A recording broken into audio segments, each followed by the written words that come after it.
Welcome once again. We are the vinyl community Guncles. It is 1966, the tops and bottoms in the area of music that we'll be discussing this time around, and also reviewing the album that I don't remember the name of. Garden Party is the album name. Is Quad City DJs or something? Who does that? Rose City Band. Rose City Band with Garden Party is the album. That's an album that's only like a month old or less.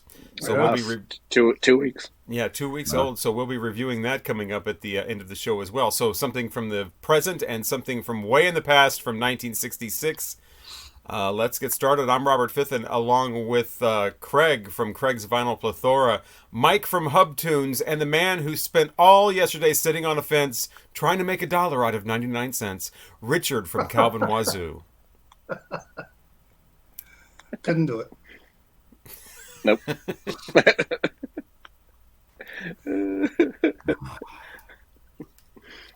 I think Richard's first with his tops of 1966. Oh, yeah, that's right. Yeah, give us some tops.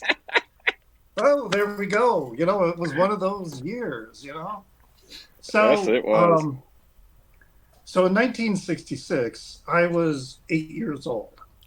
And so what I am doing, I'm doing singles, but from the perspective, mostly, my top 10 is going to be singles that I remember from an 8-year-old's perspective. So my favorites are going to be, with an 8-year-old's mind. So keep that in mind when I identify them. And when I get to the bottoms, that's the same criteria I use, because some of my bottoms I really like today. But as an 8-year-old, I was kind of like, But let's start off with the notable events of 1966. So there was January 14th. This is when a young English singer named David Jones changed his name to David Bowie so he could avoid confusion with Davy Jones of the Monkees. So that name change occurred on January 14th. Smart move. The Monkees weren't on yet. Oh, they had. Oh, yes. There's some of my. Well, didn't they? But they're not in January anyway. Well, they must have been performing or doing something, because David Bowie must have known about it. But anyway, in April, this kind of blew me away when I was reading about this. Herb Alpert and the Tijuana Brass, they set a world record by placing 5 albums simultaneously in Billboard's pop album chart, and 4 of them were in the top 10. This is the bit that really got me. Their music outsold the Beatles by a margin of 2-1, with over 13 million recordings sold, and they won 4 Grammys that year. So I had no idea about that. Well, I didn't either, but I go ahead. What? Well, I noticed my allergy medicine kicking in. Robert, you were saying? I was just going to say, you can definitely tell that Herb Alpert and Tijuana Brass sold a lot of albums because they are absolutely everywhere, in every dollar bin, every $5 bin, and in some instances, every $20 bin for people who don't know how to price records. They are absolutely everywhere. My God, can we round all those up and just put them somewhere, please? Right. Does anybody want a Herb? Yeah, of course, there'll be somebody in the comments. Oh, I would want it. I don't. Well, I always thought the Herb cover Alpert was one of those records or play. My mother listened to Herb Alpert, so we had a lot of Herb Alpert, Xavier Cugat, which I wouldn't mind looking up some old Xavier Cugat albums. But the Herb Alpert. My oldest sister enjoyed Herb Alpert as well. Well, on May 6th, was the first issue of a fanzine kind of thing called Zubox. And this was the first Yugoslavian magazine dedicated to rock music, and the first rock magazine in a socialist country. So on May 6th, 1966, that was the first issue. I imagine it may be a collector's item. Who knows? Maybe somebody in our audience might have a copy. we shall see. Now, this is a year after a similar incident happened, but on May 17th, you remember a band called the Hawks? So Bob Dylan was playing with the Hawks, which later became known as the band. The band. And they were at the Free Trade Hall in Manchester, England. And Dylan is booed, just like he was at Newport. And that's where the famous shout from the crowd came out, Judas! Because he was playing with an electric band. And then on September 12th, that was the first episode of the Monkees television series in the U.S. So that was down in September. So they probably, were in production already in the early part of the year. But anyway, moving on.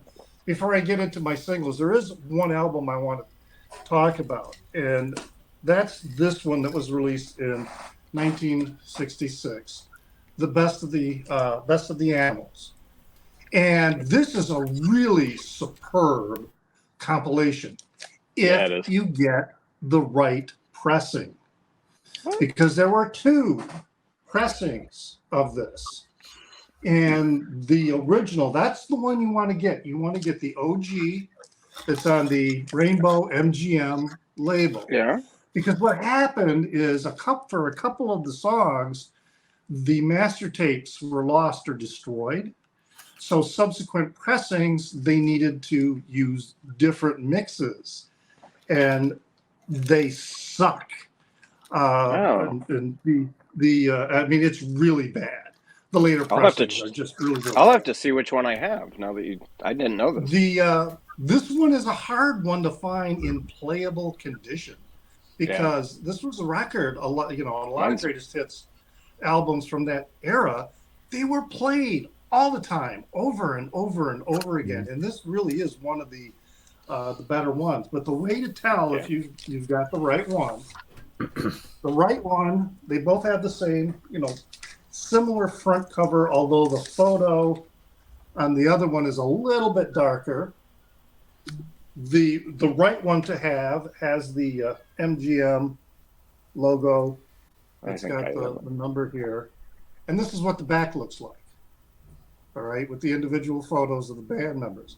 The one you don't want, this is what the back looks like. I have the other one. And it's also not a gatefold.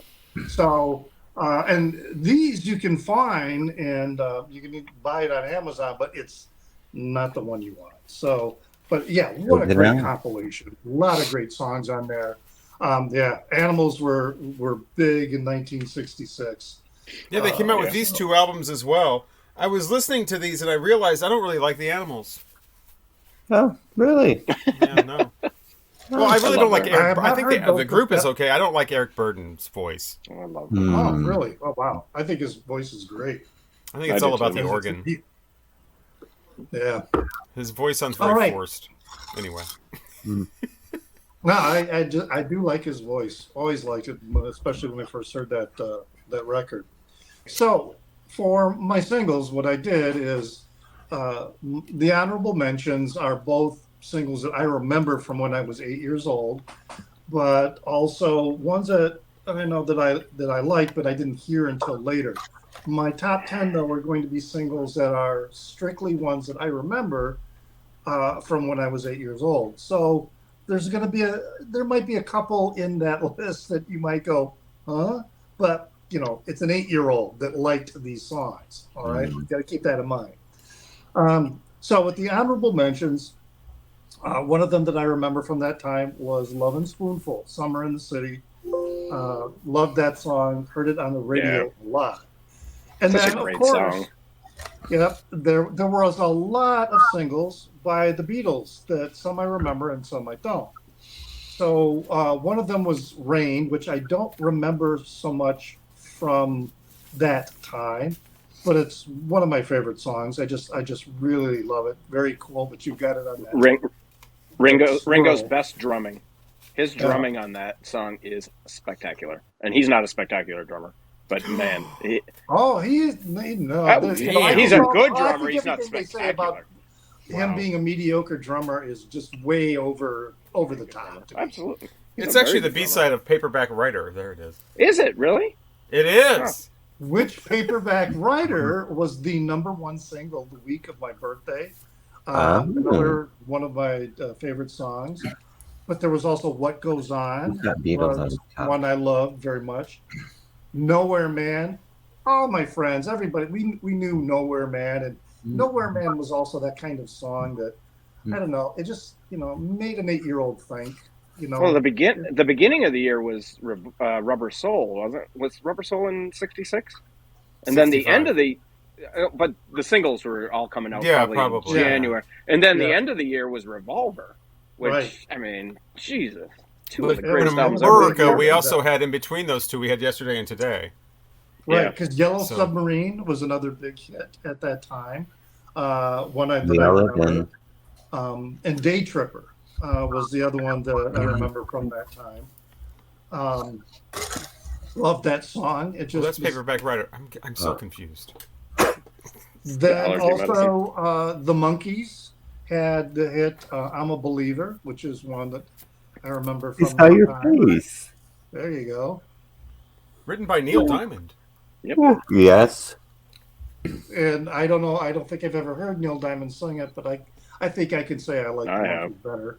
I've heard Neil. I think I heard Neil first, actually. The Monkees are the better one, definitely, with the keyboard. Yeah, definitely. Mellow Yellow by Donovan was one that I remember from that time. And then, where did I put this thing? Here it is.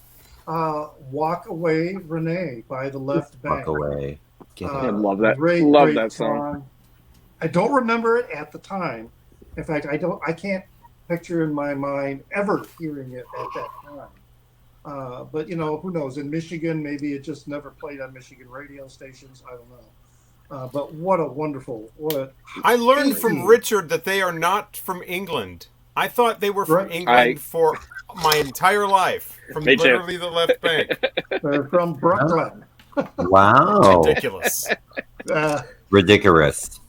There were several Beach Boys songs that I really liked at the time, and to a degree, I still like them today. Sloop John B is one, which my dad's favorite song. I found a video of that from Lost in Space with Billy Mooney and Marta Kristen singing that song. The peculiar is that they're singing around a campfire, which seems a bit anachronistic considering in space. The planet they were on was really nothing but rocks and sand. So where did they get the wood for their campfire? I'm not sure about that one. Wouldn't It Be Nice was another one. Good Vibrations. These were songs I remember and liked at the time. I think of Sun-Kissed Orange Soda Pop whenever I hear Good Vibrations, because it was in the commercial for the Sun-Kissed. Oh, Orange. Yeah, it was. Yeah. Remember that. I can't hear that song and not think of Sun-Kissed. So I can believe that. Sometimes those associations are really strong. Homeward Bound and I Am a Rock. Now, Homeward Bound by Simon and Garfunkel, I remember that, listening to that. I Am a Rock, I have no recollection of, but it was a song that I grew to like very much later. Rolling Stones, there were a few Rolling Stones. I was a latecomer fan to the Rolling Stones, but I remember 19th Nervous Breakdown and Paint It Black. I remember those songs and I liked them. Mother's Little Helper, I don't recall that one. And so I might have heard it, but it probably just didn't resonate with me. I think there were some stations that wouldn't play that song. Yeah. Oh, yeah. Because it's the teenagers that are supposed to be on drugs. How dare you suggest that a parent is the one on drugs? Oh. Wilson Pickett was 6345789 that we reviewed before. Yeah. But I don't remember hearing it at that time. Nor do I remember Gloria by the Shadows of Night. That was a great cover of theirs. They were still in high school and they were still doing dances in high school gyms. Nice. So, I mean, they were still like 14, 15, 16 years old. when they were doing this in the Chicago area high schools, because they were from Des Plaines, I think, weren't they? I think Des Plaines or that area. Yeah. Across, 8 Miles High by the Byrds. I don't remember it then, but great song. And also Wang Dang Doodle, Coco Taylor. That was a great song, but it's not one that I remember from that era. Nor do I remember Dedicated Flower of Fashion by the Kinks, but that was a great song. They hit from there. Sunny Afternoon, another Kinks song, was a good one. Don't remember it though. Percy Sledge's When a Man Loves a Woman. Not a song I remember, but that was a great song. Speaking of commercials, does anybody remember When a Man Loves a Pizza? No. Oh no, I don't. Thank God, I don't remember. That's ridiculous. That was actually a commercial. No, I don't remember that one. Somebody needed some royalty money. Who was it for? Do you remember what pizza? I don't remember which pizza. I don't even remember if it was frozen pizza or takeout. But I remember it probably was Pizza Hut. That was an eye roll, big time. Yeah, like, come on. It was the Noid. The Yardbirds, Over, Under, Sideways, Down. Great song, but I don't remember it as an 8-year-old. I don't, but that's a great song. Monday by the Mamas and the Papas. I remember that one. Wonderful song. I love that song. And I remember the Trogs with Wild Thing. That was being played a lot. I don't remember this song, but I grew to love it, and that's In the Basement, Etta James with Sugar Pie DeSanto. Oh, yeah. So good. I was surprised that I couldn't remember these songs from that time by the Supremes. You Can't Hurry Love and You Keep Me Hanging On. And in fact, the first version of You Keep Me Hanging On I ever heard was the Vanilla Fudge. So I didn't hear the Supremes until after that. Then you had Count 5 with Psychotic Reaction. I have the album, but I don't. I don't. I was going to pull that album. I can't find it anywhere. I have no idea where it is. But I don't remember it from when I was 8. I do remember 96 Tears, though. Question Mark and the Mysterians. I remember that one. And then with C.C. Rider by the Animals, that kind of confused me. I remember the song, but for some reason I thought it was Mitch Ryder. That's who I associate with that song. There we got 96 Tears. Yeah. It's a good album. C.C. Rider, I like that song. Speaking of Mitch Ryder, there was the medley Devil with the Blue Dress and Good Golly Miss Molly. That was a hit at the time, Mitch Ryder and the Detroit Wheels. And then as I was going through the list of singles, I ran across this one that I knew nothing about. So I looked it up. And it's a psychedelic song, and it is pretty good, by a band called The Magic Mushrooms. And the song is called It's a Happening. Pretty decent song. And in fact, I think it eked its way into the top 10. But yeah, The Magic Mushrooms. That was 1966.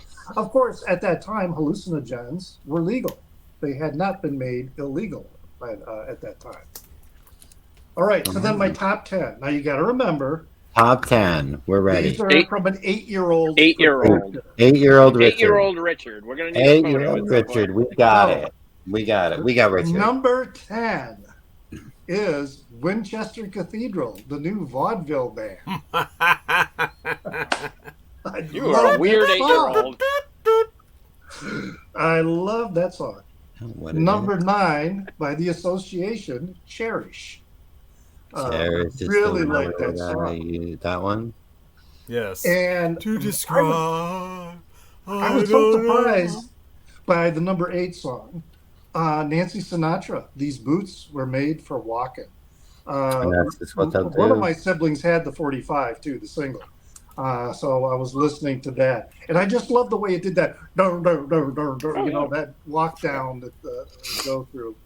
Love that song. Little did you know it would be played in every gay bar the rest of your life. Every time you walked in. Oh man, well those go-go boots. I mean, geez, it had to be. Mm-hmm. Number 7 was a Monkey song. I was not when it came to the TV shows. I preferred the Beatles cartoon than the Monkees show, and there was this neighbor boy that I used to have arguments with, which was better, and I kept saying the Beatles were better than the Monkees. I mean, I liked the Monkees show, but he said the Monkees were better. But I think that was because theirs was a live action show as opposed to a cartoon. But anyway, it was Last Train to Clarksville. That was love that song. It's a great song. Number 6, Donovan with Sunshine Superman. That was played on the radio a lot, and I really, really liked that song. Sampled later by Imani Kapala with Legend of a Cowgirl. Oh yeah. Forgot about that. I don't know her. Wow. Number 5, Simon and Garfunkel, The Sounds of Silence. This song was such a mystery to me. It was just really intriguing. I didn't know really what they were singing about, but I knew they were singing about something. Something told me it was important that I needed to listen to this song, and I have that. I have that same album, so it was a song that I pondered as an 8-year-old Ken. Pondered over that song because there was something about it that just really captivated me. I love the song by the Animals, "It's My Life." That was a big hit. One of my favorite, number 3 favorite songs, "Bus Stop" by the Hollies, which I want to point out. I love that song. Compilation. That's a great comp. This is a great compilation. There are a lot of Hollies compilations out there. To me, this is the best one. Especially the order of the songs, the way it was curated. It's bizarre because it starts off at the beginning and then it goes all the way to, it gets more and more recent, and then side 2 starts more recent and then works its way back. So, number 2. California Dreamin', the Mamas and the Papas. All the Leaves Are Brown.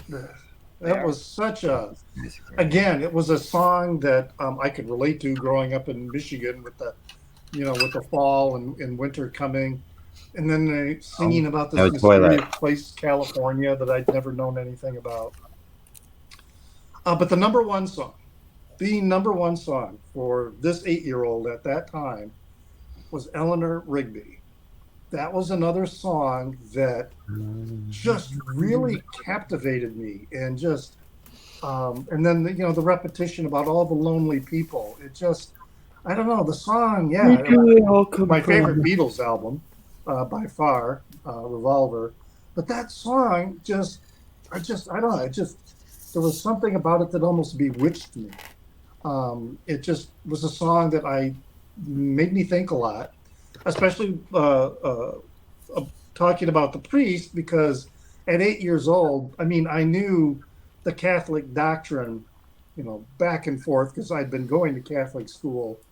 But I was very skeptical as an 8-year-old about all this hoodoo voodoo that was going on in the Catholic Church. It was like, and then the song kind of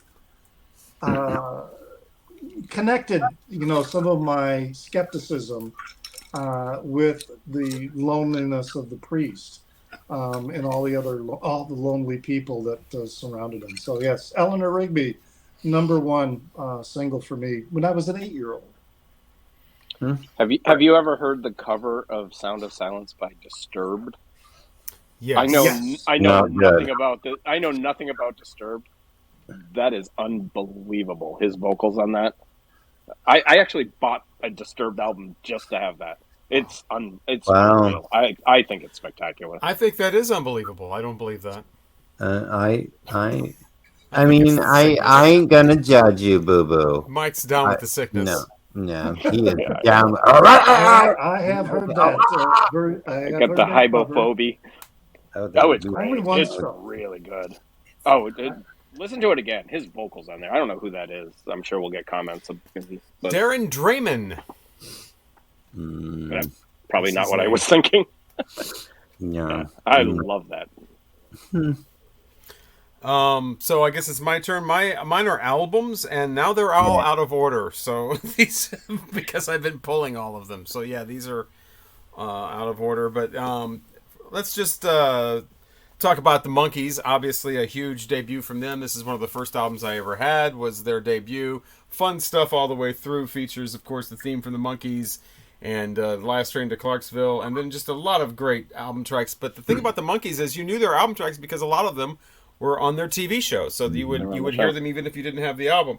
If you want a first pressing of this, look for Papa Jean's Blues, spelled with a J. As you can see there, later ones they spelled it correctly with a G. So yeah, if it's spelled incorrectly like Blue Jeans, that is a very first pressing. Monkees albums are all they're like the albums by the Animals. They're usually in pretty poor condition. They were a lot of really kids had them. Like I had Monkees as a kid, and so they wouldn't take exceptional care of them. Let's see, what do we have here? We talked about the Mamas and the Papas. Mamas and the Papas have some interesting album covers here.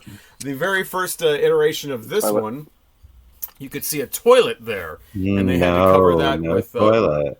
Feature includes California Dreamin'. Later, they would change this to includes California Dreamin' and Monday Monday. And so there's actually 3 different versions of the cover there. But wait, there's actually 4. Can't trust that day. What's that? Can't trust that day. There's actually 4 versions of this cover. Well, actually, there's 8 because there's the stereo versions and the mono versions. But there's a further censorship because if you don't want to see them in a bathtub, how tawdry, this was released as well, where it not only cuts out the toilet, but the entire bathtub and everything. So this is kind of a rare I've never seen that cover, for the Mamas and the Papas. Wow, I never knew that existed. Wow. That was only around for a very short time. But yeah, they were very poppy, very much promoted to young people, folk music for younger people. But if you listen to that album, it's full of drug references, and especially the second song is a total drug song.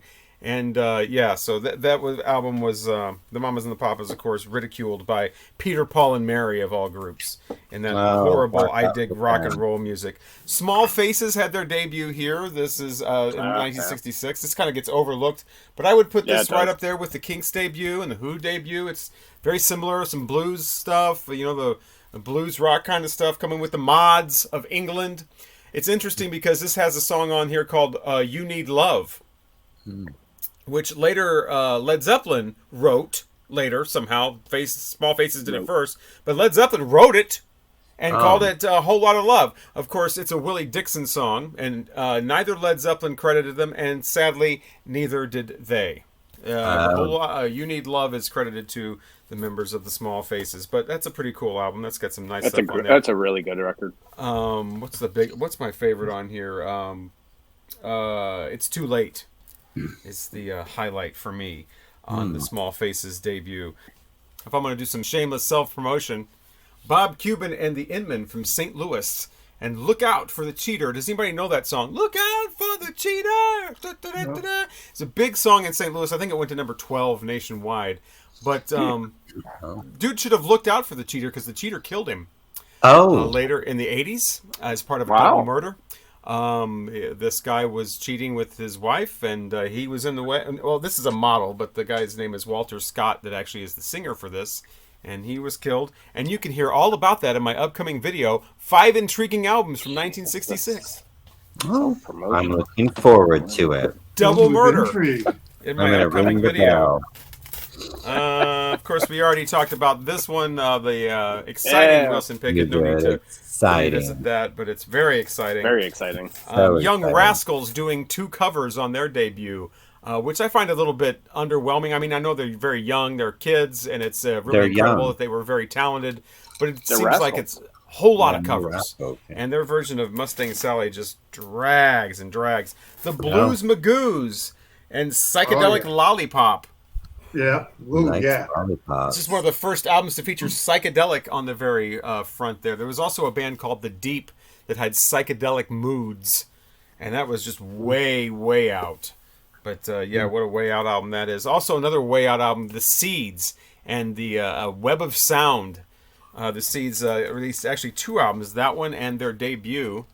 And on the second album, you realize what exactly kind of seeds they're talking about.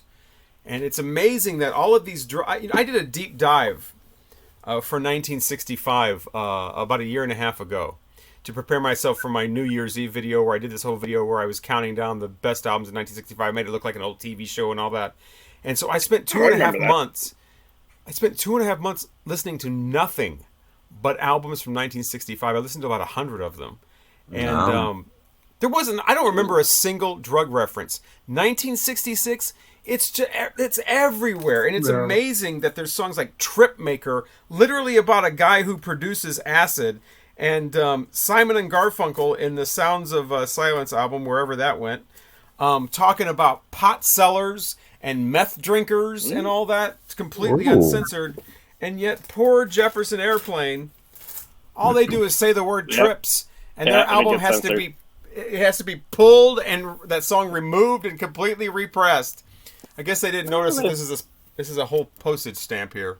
I guess RCA didn't get the reference. They had a reputation, those kids.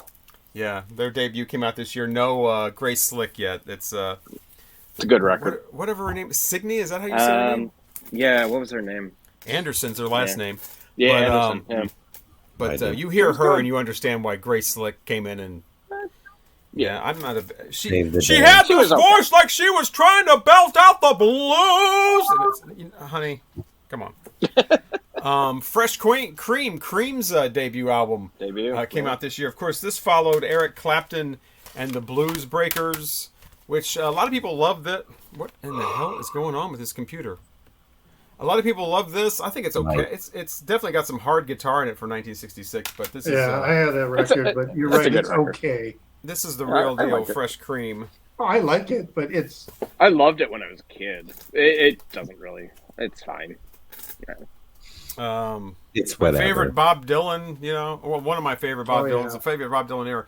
Blonde on Blonde with leopard skin pillbox hat. That's one of my favorite. I just love the smart ass Bob Dylan era where that's my favorite, where he's just calling people out left and right. Richard mentioned the Trogs with Wild Thing. They make my One of the only songs to be released as a single on 2 different labels at the same time. Very strange. Here's a garage rock band that just rips it up. The Music Machine. Great record. Damn, I should have Turn On. Yeah. We're going to turn on. The Beatles want to act like they're the first ones to ever make drug references, like, we were sitting there recording Sgt. Pepper, which would be a whole year later, and we were like, I love to turn you on. Can we say that? I don't know. Should we say that? And this had all been going on for like a year with other bands. Beatles like to act like they started everything. Simon and Garfunkel actually had 2 albums this year, Parsley Sage, Rosemary and Thyme, and the Fugs. You got drugs. Might as well have some profanity and some social commentary. This album says "fuck" in it very clearly. I was gonna pull that record, but I accidentally pulled the wrong one. I did. Yeah, that one's even earlier, and it's earlier. Yeah. I mean, I guess it's an independent label, so that's how they got away with it. But wow. I just want to sit home and screw your mom, and here we are pulling Jefferson Airplane because they say trips. This says fucking dirty old man. Perfectly fine. This has to be the first album with fuck in it. As far as music, I mean, I'm sure there were comedy albums. And what else do we have here? I was kind of said earlier that I realized I don't really like the Animals after listening to their... I kind of already knew that, but I really kind of solidified my opinion when I heard those 2 albums again while I was preparing for this. Listen to a bunch of these. I like Otis Redding, but I don't think I like him as much as other people do. Hot take. Yeah, he had some really big hits in '66, but I like the stuff that came a little bit later. I think Sitting on the Dock of the Bay. Yeah, that was the first soul song I ever heard. Probably was Sitting on the Dock of the Bay because it was on that Dick Clark compilation that I'm always talking about. His live album it's probably much later. It's probably 70. That 67. Live album. He wasn't alive. 67? 67 live 67 was that live album? But his growling and his grunting, I great. prefer other soul singers, but he's okay. I don't dislike him. I just don't think I like him as much as other people. Of course, you had the debut of Frank Zappa and the Mothers of Invention with Freak Out. You had The Who with a quick one. On Freak Out, we were talking about the how things like slip through. When they were one of the producers, when they were going through the recording, when he was listening to the examples or samples or whatever, I can't remember the word you call them. The demos. The demos, right? He was listening to Trouble Every. Oh God, see, I'm drawing these blanks here. It's the medication. But the it's masturbation. Medication. You're on the medication. I know you said too much masturbation. So, I was like, is that the what? don't come in me, and know. they had to scramble it up so you couldn't understand what they were saying? But with Freak Out, he listened to one of those demos and he was high on LSD. The producer was, and he read Trouble Every Day. That was the song, and he really liked that song. So he said, "All right, we'll sign you. We'll do it." And then he was in the recording booth when they were doing all the other songs. And he was like, wait a minute, I had no idea this other stuff was going to be on there. So, yeah, Trouble Every Day, it doesn't sound like any other song on there. It's really, right. That's a great song, though. The Byrds, Fifth Dimension, this is the one with 8 Miles High.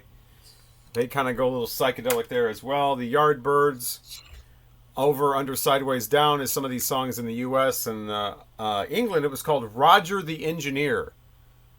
Which I think Roger's a verb in this case, right? Yes. Yeah, Roger, the engineer. Yeah. Oh, Roger. Okay, I got it. No, okay, we'll go with that. It's we can not go with a that. name. That's fine. Yeah. Okay, I got. I think rogering someone is. Yeah. Okay. Acknowledging that you heard them.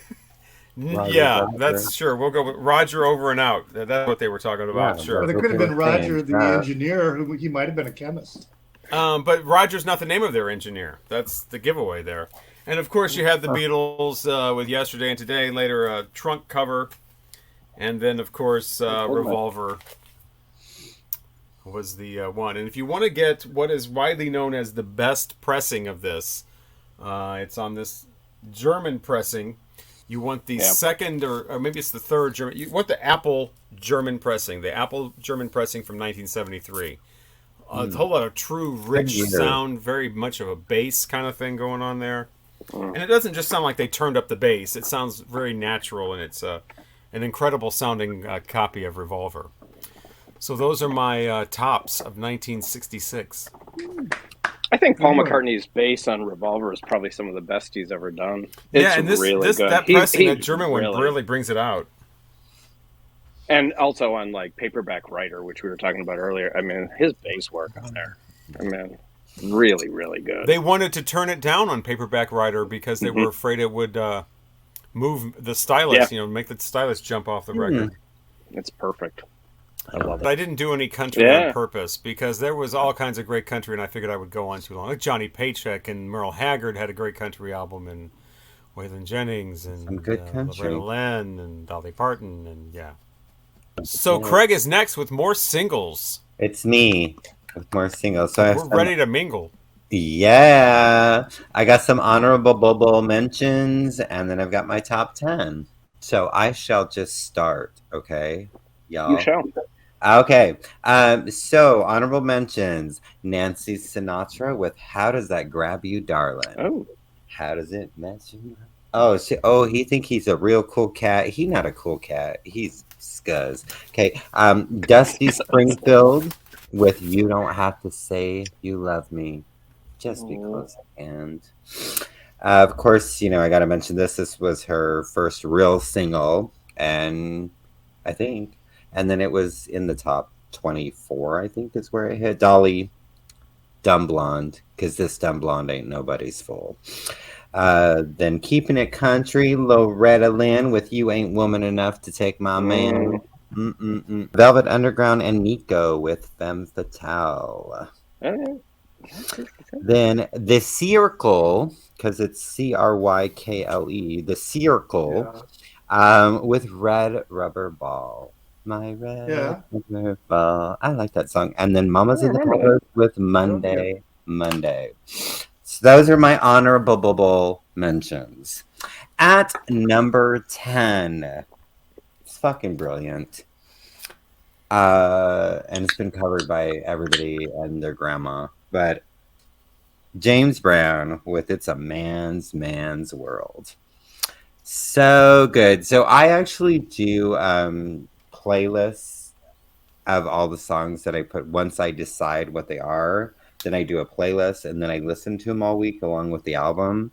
So I was just like, and then I combine them into a ginormous playlist that's all the songs that I've picked through all of these years that we've done, and that one's it's ginormous. Oh my God.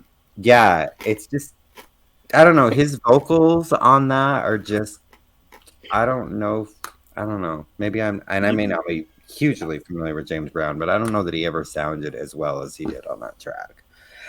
Number 9, they had like, I think their 2 biggest hits were actually originally like cricket songs, but I really, really enjoy this particular one. The guy has a tragic ending. The Bobby Fuller 4 with Love's Made a Fool of You. And he deaded himself in the car, but then people were like, no, he was murdered, and it was all this scandalous stuff. But yeah, Love's Made a Fool of You. So good. Number 8, just a very special song to me.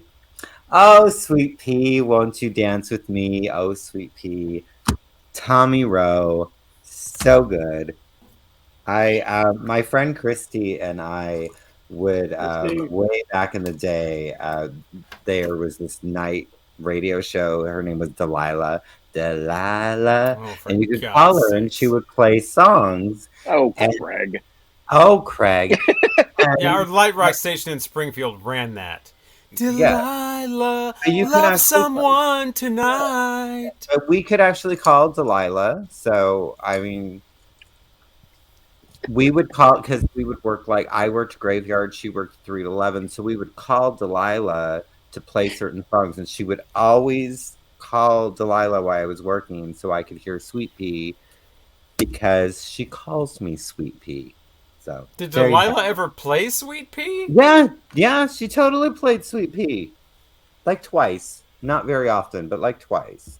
She played Lionel Richie more than yeah, I was gonna say she really didn't do the request. She did more of the just I'll say your name and then play whatever the hell the program. Yeah, what I want. Yeah, I'll James. This song. Yeah. Number 7, the Beatles with Paperback Writer. So good. Number 6, this song. We've got 4 different perspectives, and the way she just pulled all of this together and the story that she weaves from these 4 individual characters is just brilliant. Nina Simone with 4 women. It's just the storytelling and just her piano playing, and then and my name is Sweet Thing because I'm a hoe. And just how she ends the song with just kind of just screeching out my name is Peaches is just fucking brilliant. One of my older sisters would tell me how she used to see Nina Simone in a club and sitting at a little table, and one time she was like right next to the stage. And I'm like, God, I'm just so jealous that you were able to see that. It's so fantastic. Real. One of my favorite artists of just forever. Ever. So, number 5, Jackie Wilson and Laverne Baker. Think Twice.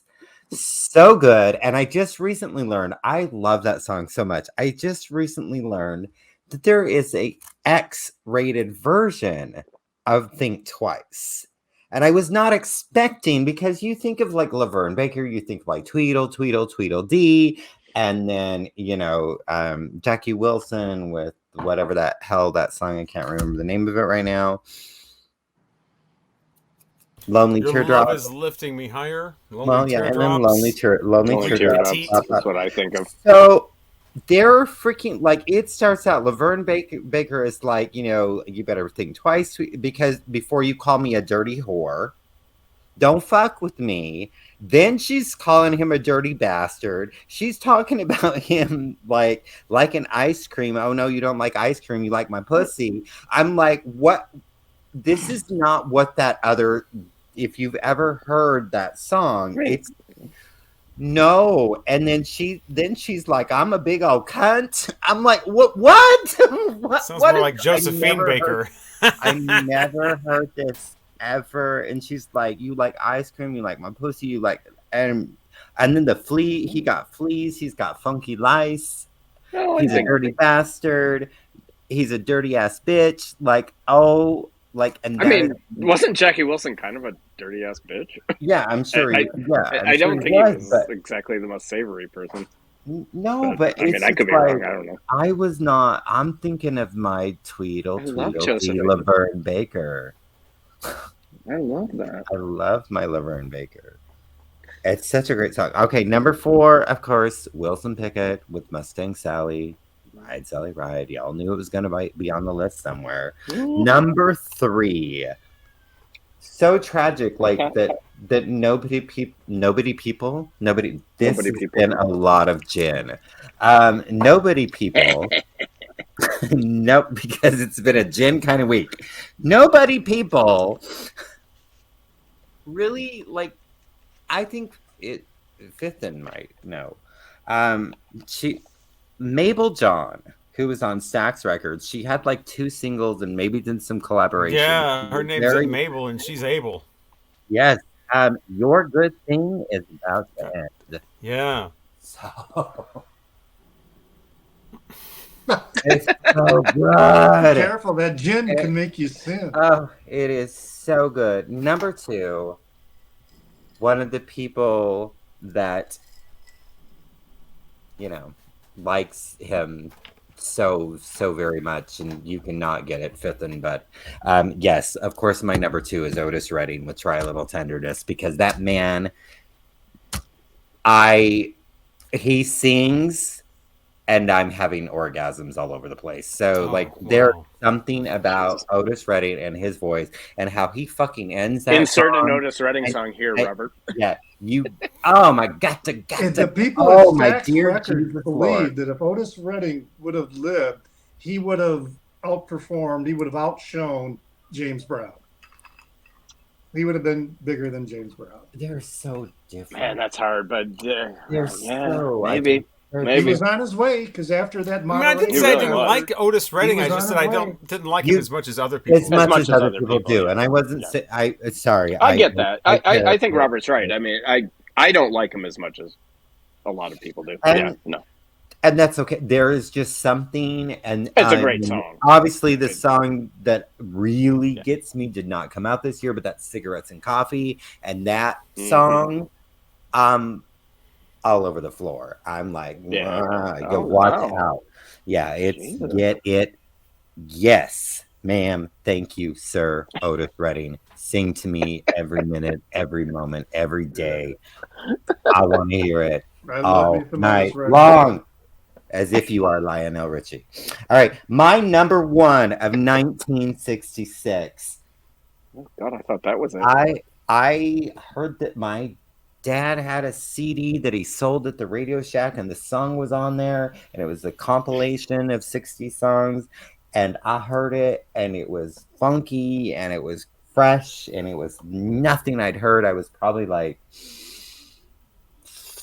13, 14, something like that, so behind the times, but still early young me for listening to this. But yes, number 1 here. You wanted to see the album, you can see it. Count 5 with Psychotic Reaction. It is so it's great. And they're really young. I mean, those are young guys. This is the only you can't tell from the cover, but I guess the reason they were called Count 5 is because they all wore capes. Oh. Well, I don't see no capes here, but that's what I mean. You can't. That's not on the I cover. can't tell. But they all wore capes. God, I don't know where that record is. That right there looks like they're wearing choir uniforms. Oh my God, Richard has it too. I know I have it. So, yeah, I think we all four have that. It's so I was gonna pull it. I mean, I don't really care for their on the back. Generation. You can tell how young they are with some of those black and white photos. I mean, there's so many albums I didn't even pull. Like, I didn't bring out the Kinks Face to Face or the Fire and Ice Limited or the Stevie Wonder Uptight or the Sonics, or Sam and Dave, Hold On, I'm Coming, with their on a turtle. Hold on. I had to stop pulling albums after a while. It was after a while. Well, my list is a lot. Craig, did you say your dad's Radio Shack sold records? It would do CDs. Oh, CDs. Okay. Yeah, the Radio Shack would Realistic would do compilations. Oh, the Realistic Yeah, the Realistic. God, I remember those. I do too. I had one that had Wildfire on it. I think I might still have that CD that song was on, because there was another song. Johnny's gonna get married. Johnny, you're too young, but I'm gonna get married. My dad was a Radio Shack nerd. Like, he built, CB radios and all kinds of weird, all that weird shit. And I would go to Radio Shack with him every Saturday, and I just look around at all this stuff. And I remember the rack of realistic comps. Yeah. Ah, God, I haven't thought about that in years. Wow. Yeah, when he bought the Radio Shack, it was when the CDs were really starting, because there were definitely, because I have a realistic record compilation that I found at a thrift store that I bought simply because my dad used to own Radio Shack. But when he bought it, it was really when CDs were starting to come in. But there were so many. I know there was a Kenny Rogers thing. There was all these. Yeah. He constantly had all that stuff, and he never sold them because my dad would open them and play them. And I'm like, well, nobody's going to buy them. You opened them. So then they just ended up coming home with me. But yeah, I'm pretty sure I'll have to go through my CDs, but I'm pretty sure I still have that Realistic, with the really cool. Count 5 on it. So, but that's how I heard of them, from that. Wow. So. They were great. Okay, it's me. I'm hopped up on allergy medication, so I'm going to get through this. Probably a good year to be hopped up on medication, because 66 is very psychedelic. Although 67 really was the beginning of probably Revolver was the beginning of psychedelic. I don't know. I'm going to get through this. The beer is not helping the medication, by the way. It's not. Rolling Stones, Aftermath. Oh yeah, I didn't pull that out either. Paint It Black. Going Home, the last song on here is an 11-minute jam. For the Rolling Stones this early in their careers to be doing an 11-minute song on their record. My brother had that record, but I really didn't listen to it very much. I'm going home, boom, boom, boom. Cover, yeah. Under My Thumb is on here. Great Stones record. I'm not a huge fan of early Stones, but this one and Between the Buttons, absolutely. It was their fantastic. first album recorded in the United States. I think so. Yeah. Huh. What a great record this is. Absolutely fantastic. Just psychedelic. Just garage rock. Really, really good. I'm a huge garage rock person. This is absolutely perfect. I don't know that one. What is it called? This is what is it called? It's just called The Seeds. It's called The Seeds. Yeah. Yeah. Okay. Yeah. It's the one with Pushing Too Hard. It's a really good record. This is actually, I think, was this a Record Store Day reissue? I don't know. I got it pretty recent. I got it. This is an original. This is the one with the misprint where I Can't Seem to Make You Mine is called I Can't Seem to Make You Mind. Oh. And then their second album has a misprint too. It's with The Farmer instead of Mr. Farmer. Yeah, it's a great garage rock record. I love it. Next, a lot of these you guys mentioned already. The Remains, probably most famous for being the opening act on the Beatles' final U.S. tour. Really, really good record. Excellent record. This was a reissue from a couple of years ago. Sundays. I think Sundays did it. Really, really good record. What do we got? Love followed up their... This is Da Capo. A lot of people hate this record. I think it's got some really good moments. It's not a solid record, but the second side is really jammy. There's a lot of longer songs and stuff. It's very psychedelic. So it's Love, Da Capo.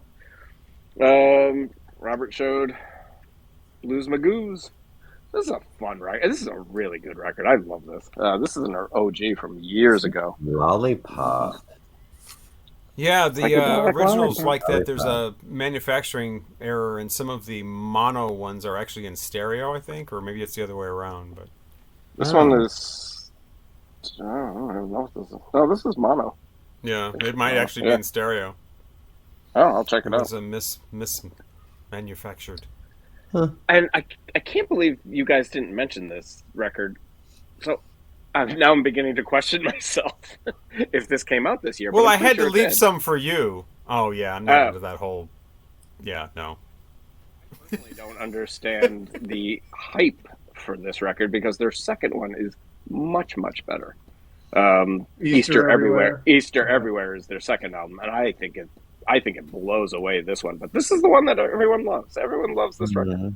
I've seen that a lot. I think that's the first album to have the word psychedelic on not on the front cover, but on the cover. It's on the back cover, but the psychedelic sound from the 13th. I mean, it's good. It's not really my thing. It is good. And originals of this, hundreds and hundreds of dollars. I don't mind the electric jug. It doesn't bother me. So yeah. No, it's a good record, but man, I love that second record. That Easter Everywhere. Oh, God. Sorry. Now we're winding down. I got 5 more records, and these are probably my favorite records of 1966. Butterfield Blues Band, East West. What a great record this is.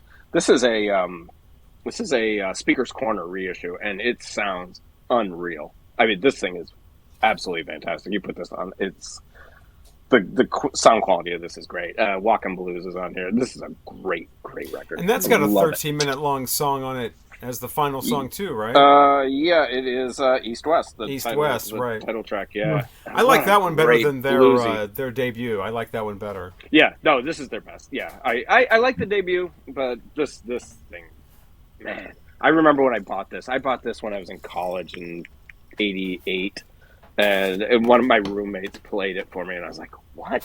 I just was blown away by this. So I bought the CD back then, probably the cassette back then, but great record. It's that song I think I'm done with living or whatever. But yeah, that's really. I've got my mind to give up living. Yeah. Yeah, it's a terrific record. Paul Butterfield was a genius. I should have played that too. And now we're down to I think this is one of the great psychedelic records of all time, and that's Donovan. What a great record this is! Yeah. Sunshine Superman on here. This is a fantastic psych folk record. This came out way before Sgt. Pepper and probably before Revolver. This is a wonderful album. I just adore this record. I think it's one of the great psychedelic records of all time.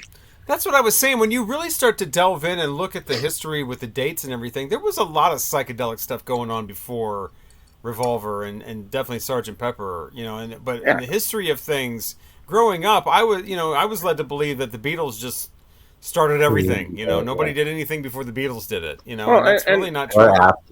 And Sgt. Pepper isn't even the best psychedelic Beatles record. I mean, I would go with Magical Mystery Tour. Absolutely. Yeah. But actually, that was a Capitol configuration. That was their thing. Yeah, it was just singles and stuff. Yeah. But it is. I would even go with Revolver. I mean, Revolver is more psychedelic at some points. Yeah. Did Tomorrow Never Knows? Wow. Yeah. She said. Which, by the way, I forgot to mention in our 1981 video, I had to hear a Phil Collins version of that.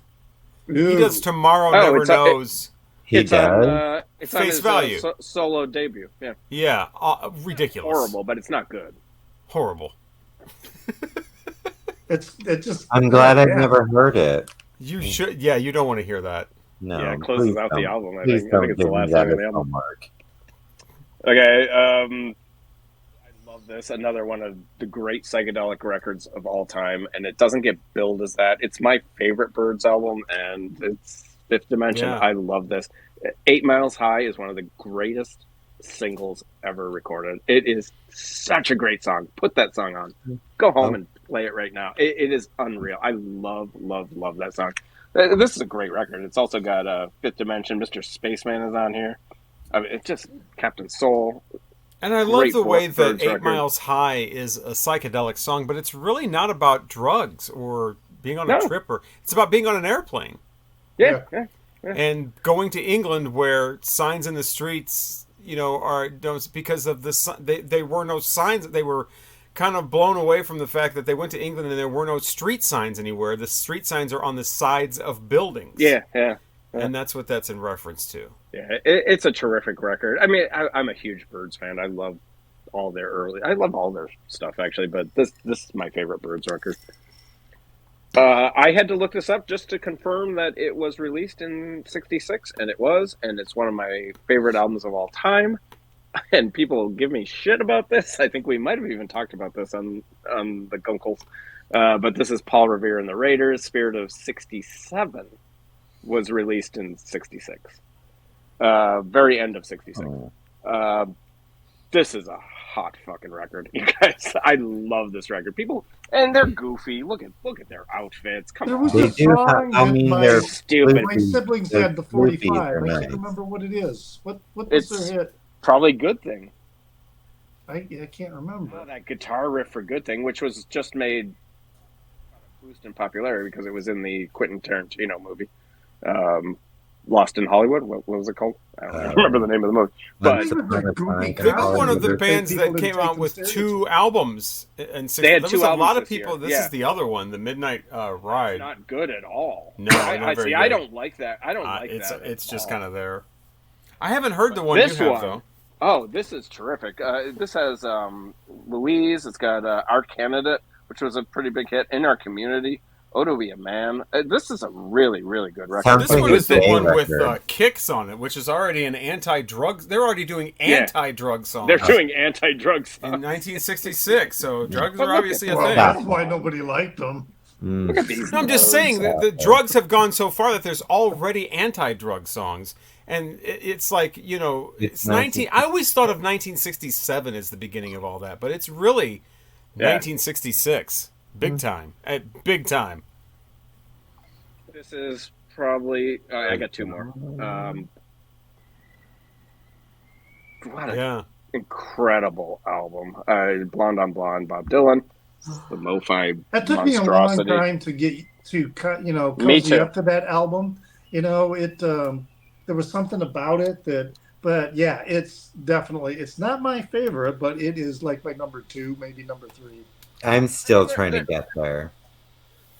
It took me a while. Not my favorite. Yeah, no way. Rainy Day Women and Visions of Joanna. And Leopard Pillbox, that's the best. Yeah, that is a great song. But some of those other ones, like Stuck Inside a Mobile. That's Just a Like a Woman. I never cared for the really long one, the Sad-Eyed Lady of the Low. I mean, that was okay, but it was kind of unnecessary. I think that one was probably the biggest turn-off for me, but now I love that song as well. So. But yeah, I love his whole run back in those days. Yeah, those like the 4 albums right in a row. Yeah. And it took me. I'm kind of with Richard. It took me a long time to get into Dylan. A really long time. I've always been familiar with Dylan. It took me a long time to get into that record. That particular record. I loved the earlier stuff just before that. Yeah. I think it's absolutely brilliant, and he would continue the run after this with a couple more pretty decent records. And then my favorite, 66, and I mean, Revolver. No, for sure. Yeah. It's my favorite Beatles record. Well, yes, it's my favorite. It's their best record. It's not my favorite Beatles record, but it's definitely their best record, and I Jesus, wow. I don't get it. Revolver, Rubber Soul is my favorite Beatles record. There's a lot of discussion whether Rubber Soul, whether it's the U.S. one or the U.K. one or whatever. I like the U.S. one because I don't need drive. Nobody likes the U.S. Revolver better than the U.K. one because it's basically just missing songs. It's missing 4 John Lennon songs. Yeah, I mean, this is the U.S. Revolver is the only Beatles album where George has as many songs as John does. Yes, yeah. It's ridiculous. Yeah. U.S. didn't have Dr. Robert on it? No. That was on Yesterday and Today. Out. Yeah. I guess I could show one more. And it's because John Lennon's songs were done first, and so they shipped them to America to be put on that album, and so they weren't put on Revolver because they were already released. Andrew Bird Can Sing, Dr. Robert, and I'm Only Sleeping. We're supposed to be on, obviously on Revolver, but they weren't. Great songs, too. Yeah. In different mixes, as well. Yeah. Especially I'm Only Sleeping was the big one where you can definitely tell the difference between the UK Revolver version and the US Yesterday and Today version. Yeah. Pretty cool year, though. What a year. Yeah. Sure. Really. I got to put all these away now. So many great singles, too, because... Yeah, I know. I got to put all these away. Yeah. Yeah, it's like this is where it kind of met. 65 was, I think, the beginning of albums as far as rock music was concerned. I mean, there were obviously jazz albums and soundtrack albums and pop vocal albums. But as far as pop music and rock music, really 65, I think, was the beginning of that. And then 66 is where it just, it took off. The album, the long play really took off. Yeah. Hmm. Okay, that's what we love. Now it's time for what we didn't love from 1966. It wasn't all great, as we will explain now with our bottoms for the year. Richard is, of course, first, because he was first with the tops. So, with my bottoms, I did it again from a perspective of an 8-year-old. I was going to say that. So, some of these songs that I'm going to mention, I really like today. But as an 8-year-old, I was unimpressed with them. Mm-hmm. Some of them sucked then and still suck now. So I do have a couple of real bottoms in here. But one of them is the Rolling Stones, As Tears Go By. Oh, for fun. When I was 8 years old, to me that Richard. song just made no connection with me. I love that song. I love that song now. I love that song now. But as an 8-year-old, it made no connection with me. Same thing with The Who, My Generation. I thought, why are these guys stuttering? What is going on with this? Are they making fun of people who stutter? That was kind of my reaction to it. Huh. But again, as an 8-year-old. As an 8-year-old. As an 8-year-old, that was my reaction. Also, the first song on Nancy Sinatra's Boots album that we mentioned earlier. The Beach Boys, Barbara Ann. I thought it was annoying and stupid. It was everywhere. I hated the harmonies. It just really bugged me. And I still really don't like it. No, and can we just mention really quickly the As It Should Be channel? They've been doing albums now instead of singles, which is really good. But they got to calm way down on the Beach Boys. Let's calm it down. Yeah, way down. They do love them some Beach Boys. With those Beach Boys and that awful album with the 32s on it. That's a terrible album. Anyway, another one that I really love this song now. But at the time, I guess I just really didn't understand what the hell was going on.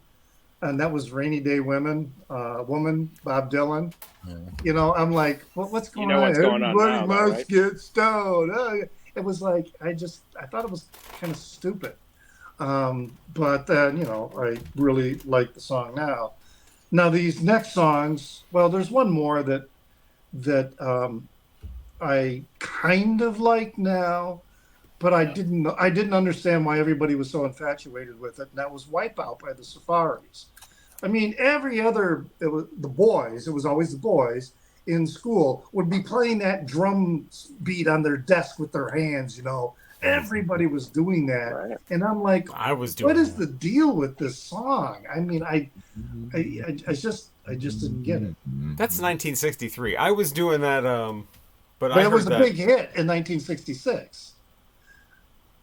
Yeah, in the list I was going through, it was like among the top 10. Let me look for you, I got some Robert. crazy lists. It's probably been a top 10 Re-released, for a long time. yes. I mean, it was a big hit in the 80s too, so So That was could be that it, was could be it. different. That was the Fat Boys. with the Beach Boys. Let's all sing the song called "The Wipeout." Whopping out, whopping out. Now these next songs are going to be in like The highlight of the Beach Boys. They finally. they're going to be reducing significance. The first one was Frank Sinatra's "Stranger in the Night." There was a live version in '66 Oh, okay. of the Wipeout. Yeah. Yeah, Frank Sinatra's "Strangers in the Night." It was we would sing that, you know, us 8-year-olds, but we were doing it in a mocking kind of way. It just, you know, Roger Williams' "Born Free." Heart free. As free as the wind blows. You know, it was a big hit from a movie, and my mother had it. It was one. That's the kind of music my mother. Ricky Tanner sang it. My grandmother had it. Yeah, it was. Yeah, but it was. I could do without it. The Ballad of the Green Berets by Barry Sadler. That 45 is everywhere. Yeah, everywhere. It was the #1 hit for like weeks. Oh wow! And the Vietnam War really hadn't hit front page news that much. That wasn't going to happen until 68. The Tet Offensive. But then 68. Oh my God, what a year 68 was! Just all hell broke loose. But you know, there wasn't very much anti-war sentiment at that time in 66, at least what I could observe. But the song just kind of struck me as being, I don't know, just really self-serving and just, you know, it's not like I didn't play Army, you know, as an 8-year-old, you know, and playing with soldiers. Although my friend living next door, he had a G.I. Joe, and I was kind of like, G.I. Joe, what is, you know, I wasn't into, I didn't get it either. Yeah. And so, but that song just, yeah, it's kind of cringy. And then the two really bottoms for me, the first one being by Napoleon the 14th. They're coming to take me away. Ha ha. They're coming to take me away. Ha ha. Hee hee ha ha to the funny farm. We're something and something and something and something. Hello, Dr. Demento. How did that why I know all that Dr. shit. Demento, Dr. Demento. As far as novelty songs, though, that was one of the ones I didn't mind so much. I love that one. Yeah. It kind of bugged me. I forgot about that. Definitely a novelty song you would not be able to do today. Yeah. No. You would not be able to say things like Funny Farm and No, we would not. Mm-mm. And then Tiny Bubbles by Don Ho. In the wine, make me happy, make me feel fine. Me feel happy. Was that 66? Make me feel fine. You know, here's a top 10 hit but later, alcoholism. So later Connie Francis, though. Later Connie Francis she did recorded it, and hers is the best. I just remember Tiny Bubbles as a joke. Like anytime, it was one of those joke songs that I never knew the actual song, but I would always hear people making references to it, like on, I don't know, like TV shows like a Love Boat or something, where somebody would they would need a really schmaltzy song, and so they would, we're gonna go watch Tiny Bubble, Don Ho sing Tiny Bubbles, or somebody would put the record on when they were a super cheesy person or something. It was a punchline in the early 80s. Always, yeah. But I never actually heard the song all the way through, like the real song, until like I actually had the 45 and was like, got it at a garage sale in a box, and was like, I'm gonna actually listen to this song. But yeah, it was always just a joke. Yeah. Those are my bottoms. Many of them, I love the songs now. Just at the time, I just didn't see what was so grand about them. But I love a lot of them now, like As Tears Go By or My Generation or Rainy Day Women. Tiny Bubbles. Tiny Bubbles, I think I can still pass on that. Well, my bottoms: hated then, hated now, hate all time, horrible. All time, anywhere, any channel. Dickie Goodman, I think. I don't know if this is his debut or not, but it's one of his earlier ones. This is the guy that put like sound Mr. clips of Jaws. Mr. Jaws and Water Great and all that. Where he would put song clips into comedy newscasts or whatever. Newscast, he had Batman and his grandmother, and they're so not funny. I mean, they're just not funny at all. No. Obviously, this guy, I don't know who Dickie Goodman is really, but I would assume, I bet he's affiliated with radio. Because it's that radio DJ kind of humor where I think I'm so funny, we're going to send it the sound clips. I love that character. Oh. Barbara Streisand. No, Dickie Goodman, that Mr. Jaws album from probably, when did that come out? It's like 76. Right around the time the movie came out. The Jaws, yeah. That thing was huge. It was everywhere. I had it. I probably still have it, to be honest. Dear God. I mean, some novelty songs are an actual song, like They're Coming to Take Me Away. And then there's songs like this, which aren't really a song. And people just want to hear it over and over again. It's like, why? One side of the record was like one whole... Yeah, it's like hearing somebody tell the same joke over and over again. Yeah, I don't understand that. Bad. Barbara Streisand had some bizarre song called Sam, You Made the Pants Too Long. Oh, I forgot about that song. What the hell? It's dumb, but I forgot about it, yeah.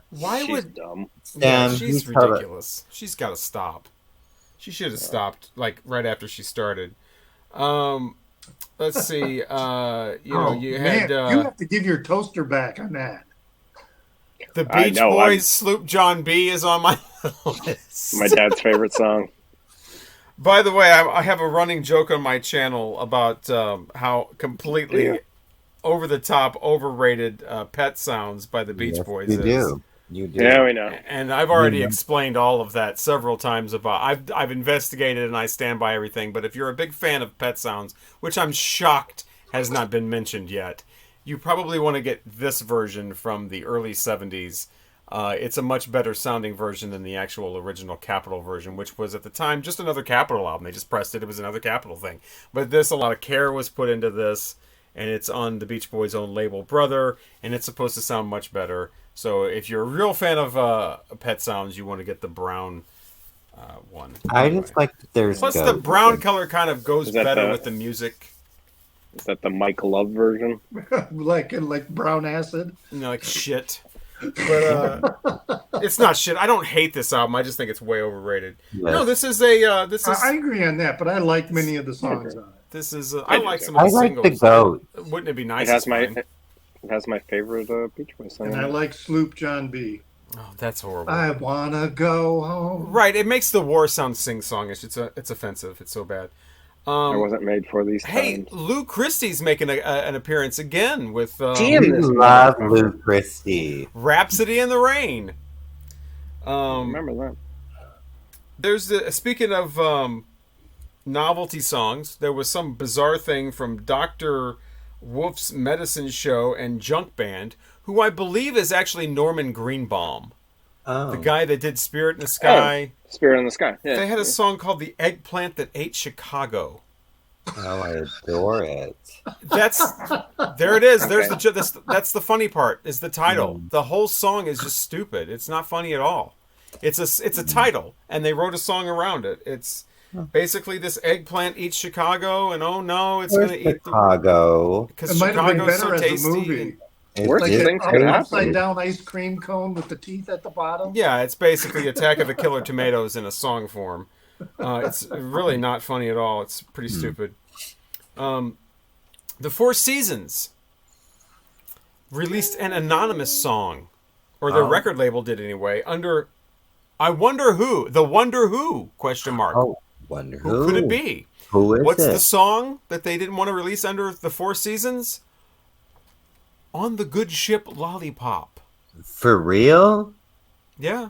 I want to Four Seasons did On the Good Ship Lollipop. Wow, there is but one person who should be doing On the Good Ship Lollipop, and it's not Frankie Valli. No. Her name is Shirley Temple. She's the only person that should be doing On the Good Ship Lollipop. Seriously, look at it. Play it on YouTube. I'll put it on the playlist. No, I'm good. The Four Seasons under the name The Wonder Who On the Good Ship Lollipop. On the good. I don't like a nice trip to the candy shop. But the worst song of the entire year. This is a song that's so bad it's infuriating. Just like, there's always that one song that's towers above all the others. Awful. I will run to whatever to turn it off. I will run over fire coals. I will walk over broken glass to turn it off. It is Summertime. The song from Porgy and Bess that has been remade by countless people, including Janis Joplin and right. Yeah, but this is a guy good version named Billy Stewart. This was a hit single. This guy can trill his tongue. He can what his tongue? So can a lot of people.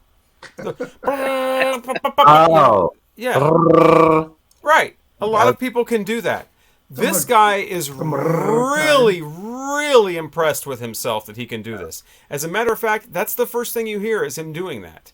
And as he's singing the song where normal people would take a breath, he just does that throughout the whole song. I can't do it. Summertime, in the summer, the living is easy. Your mama's good looking, and your dad's good looking. Whatever. The whole song is like that. I never heard this until I was in my early 20s, and it was on an oldies station, and I'm like, is this a hit? And sure enough, it was a top 10 hit. There were a lot of awful covers in '66. It's absolutely terrible. I can't believe that it brings to my mind the 5 P's. Who P's? The what? The 5 Who P's. Who P's? Yes. Who would perform this? Who would produce this? Who would publish this? Who would promote this? And most importantly, who would purchase this? I think I actually forgot who would program this. But who would purchase this? I thought you were going to say who would pay for this. Yeah, well, same thing. Who would pay for this? Who got paid for this? Well, Billy Stewart, obviously. But, I mean, you got to check this out. It's absolutely abysmal. This guy is so incredibly impressed with himself that he can do what I would assume 70% of people can do with their tongue. He just doesn't stop through the whole song. And it's, like I said, it's the very first thing you hear in the song. Billy Stewart, Summertime, has got to be the worst song of 1966. And it's I've never heard it. I love the song Summertime. I don't Yeah, there's all kinds of... I still like the Janis Joplin one probably the best. That's about but there's, it's from a musical, so there's various versions of it. But yeah, Billy Stewart. I can't imagine a worse one. And those are my bottoms. I concur based on your description alone. Yes, I'm going to agree with you also. I don't think I want to hear that. So no. It was a hit. People went out and bought it. People went out and said, you know what? Eleanor Rigby? Yeah, no. Walk Away, Renee. 8 Miles High, Try a Little Tenderness. Summertime from Billy Stewart. That's the one I'm going to buy. Yeah, people actually did that. Yeah. People are ridiculous. People are ridiculous. And I'm also going to pick up the Barbra Streisand song about the pants being too long while I'm at it. Craig's next. And let me get this Peach Boys Pet Sounds album. I heard it's really groundbreaking. Totally. No one thought that. No one said that at the time. Well, not when it came out, but now they're saying it. Yes, a little bit of revisionist history since Jan Winter has some. Now, there's still a lot of musical artists who still cite that record as in their songwriting. So absolutely. Are you doing the shaker thing? No, I'm doing the. No, that's not what he's doing. That is not what you're doing. Okay, I'm so sorry. So it is a sad, sad, sad, sad situation. Sad story when Craig does not have any bottoms because the problem with years like this, going through the list and stuff, I don't know a lot of the songs. So I know what I like. I don't know what I don't like because I've never heard it. Yeah. Well, we've talked about this when we did like the 63 one too. Is like if it's really horrible, it doesn't usually last. Yeah. That's the thing. Right. We can name all kinds of horrible songs from when we were growing up. That's kind of why I went with the 8-year-old perspective because I really knew nothing about the really bad songs. So, but like the Barbra Streisand song, I'd never heard that before a week ago. But that Billy Stewart one, I heard that. I've never heard that. I've heard that like 20 years ago, and it was on the radio. Yeah, never heard that version. I mean, obviously, I've heard lots of Summertime, but. Great job, Craig. Thank you. I am here to help. I am here to get you all going. Well, I only have 3, and 2 of them I've heard, 1 I have not. But just the title, I have to put it on the bottoms. Cher release. I think this was. I'm guessing this is Sonny and Cher. This is bizarre. She had both. She had Sonny and Cher songs and Cher. There was another album this year too. This Sunny Side of Cher was released in 1966. Oh yeah. I'm guessing that's a Sonny and Cher record. I don't know. No, but she also released. It's a solo Cher record. Yeah. That's her Sunny Side. I think it's probably all songs written by him or something. But and she also released another album later in the year. I'm assuming both absolutely suck because she sucks. The Beau Brummels. Wipe your face. She's awful. We know you don't like her, but again, we got to talk I'd rather about listen to wipe my face. Yeah. Turn back time. Ooh, which I've Cher also never went really backstage did and the seen her word twice. thing, but everybody thinks. Please subscribe because 4 people just unsubscribed, so we need to make up for the. Yeah, because they are so upset. Right now, Nick Rideau is like, "Fuck this asshole." Yeah. No, the you Beau don't like Brummels Cher. You don't like Barbara. What? The Beau Brummels released an album. It's all covers. It's not good. The Beau Brummels are a pretty cool band. I really like them, but man, they kind of came back with a horrible covers album. Yeah, just give it half a chance.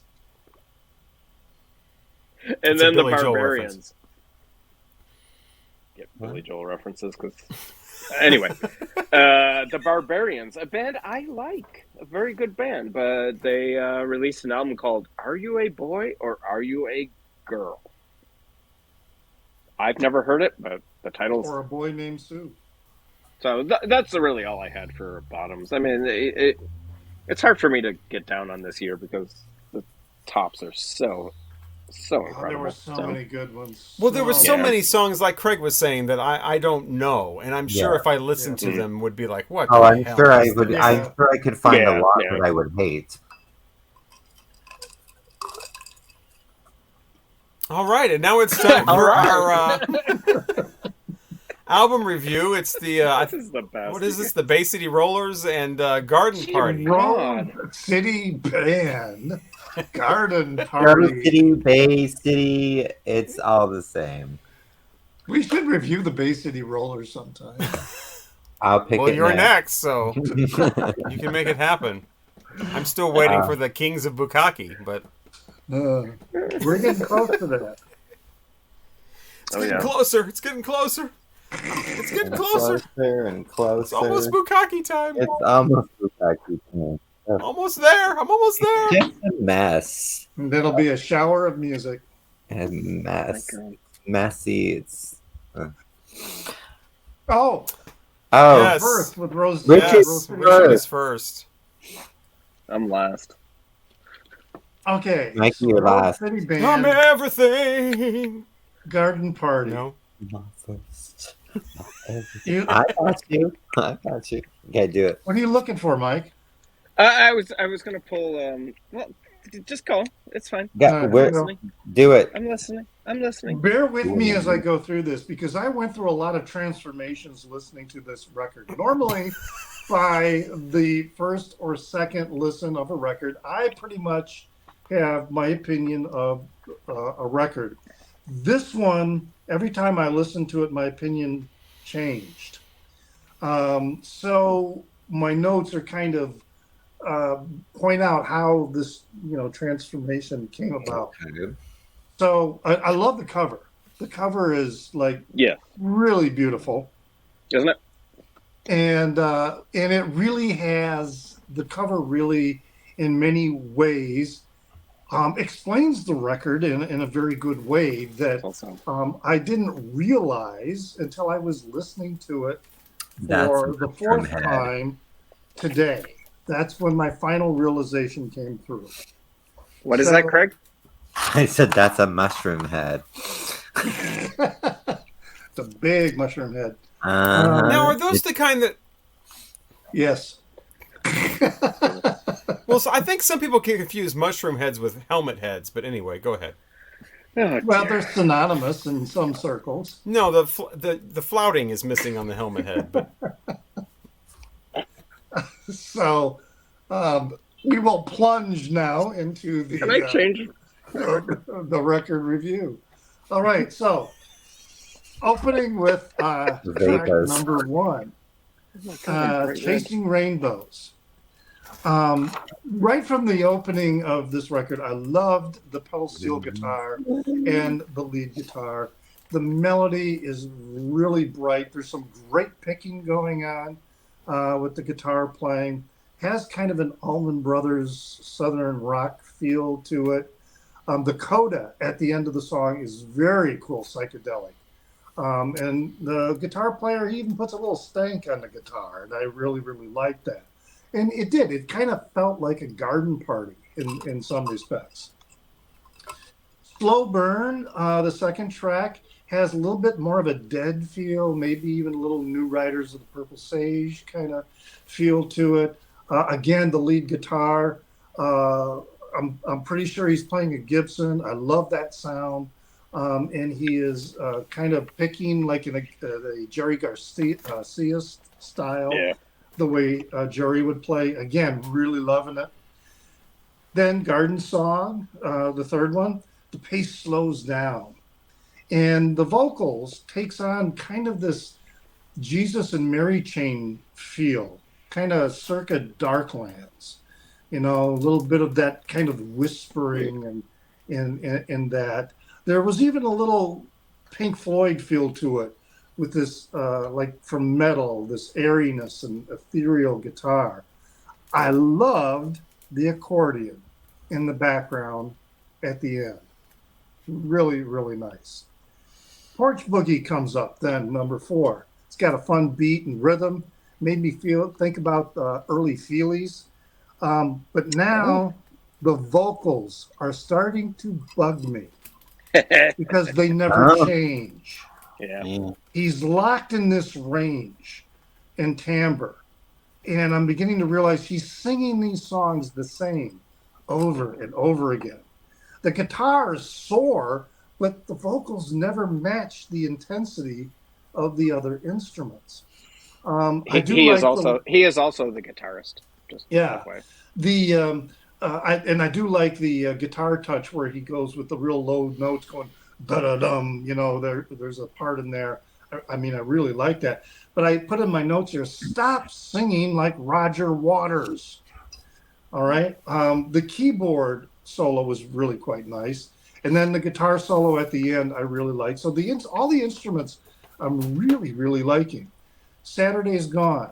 It starts off really strong, but then it's that same vocals, okay? And I'm really starting to be irritated by this. So, and with subsequent listenings, I'm wondering, I'm thinking, wow, this band, I think would sound really cool live. So I went and looked up some live videos, and he sings the same fucking way, and I'm like, okay, this is so shoegazy, the way the vocals are being sort of buried in there, they're starting to become a distraction to me in the songs because they lack any dynamics at all. Well, then with track 6, Mariposa, this is when I started debating with myself. And this was with the listen today. I'm debating. I really like the instrumentation. I really like the playing. But do I want to buy this album? That's when, I started having these thoughts. Now, Mariposa is Spanish for butterfly. And the guitar solos are just like a butterfly flying in the air with the sunshine. And then it really started to begin to dawn on me, psychedelic. But the vocals are still really, to me, meh.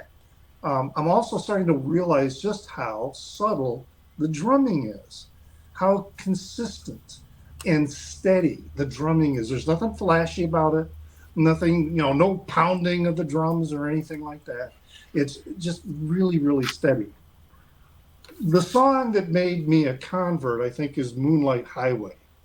You got this Bo Diddley beat going at the beginning. Really spicy guitar. There's that bland vocals again that started to kind of bug me. But this is when I started thinking, every time I've been listening to this record, I've been like completely sober. I'm starting to wonder if I were really high, how I would react to the lack of intensity in the vocals. And that's when it started to click with me, especially with the keyboards. They tinkle like, I wrote down, tinkling like fireflies shooting up into the night sky. So this is kind of like, what's his name, Richard Wright, in his keyboard, Pink Floyd, in the way he kind of sustained this level within the Syd Barrett days. And that Bo Diddley beat was steady all the way through the song. Oh, okay. And it was like a soothing anchor. And then I'm getting this idea, okay, this isn't a song about driving along a highway that's, lit in the moonlight. It's the moonbeams. They're the light highway. Follow the moonbeams, okay? Now, there was something weird about this, that what I was listening to online, it ends really abruptly. Yeah. And that kind of jarred me, okay? So if that's the way it ends on the album, that it ends really abruptly, okay. The final song, El Rio, has a very strong, to me, I wrote down, Fleetwood Mac vibe, circa Then Play On. Very much in kind of that vein. And then, again, now I'm fully realizing the steadiness of the rhythm section and how it anchors the song, all the songs. Now I'm starting to understand why the guy sings the way he does, because this music really is made for listening to high out of your mind. And the rhythm section and the voice are an anchor to bring back. Okay, so the guitars, the pedal slide, and then the guy playing the lead guitar, and then the organ. I mean, I love the way that in the final song, the keyboards at times were kind of synthy, but then other times they were very church organ-like in a respect. And that's when I started thinking about Richard Wright and the way he would be playing the organ for Pink Floyd, as it's like a voice calling out to Syd Barrett, we're here, here's Earth, here's where you need to come down to, and then that's where I started thinking that, okay, now I'm getting this. Because initially I was thinking, I love the musicians, I love their playing, but I was going to be giving it like 3.5 rainbows because the vocals were just irritating the fuck out of me. That they just lacked this dynamism that I was feeling with the rest of the music. But by the time I was getting to the third and fourth listen, that's when I started getting it. That this is music that's definitely a psychedelic journey.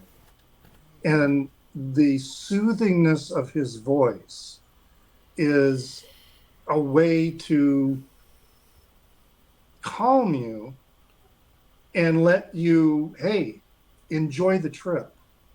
Okay, you're safe. Enjoy yourself. And here we are where you can, return.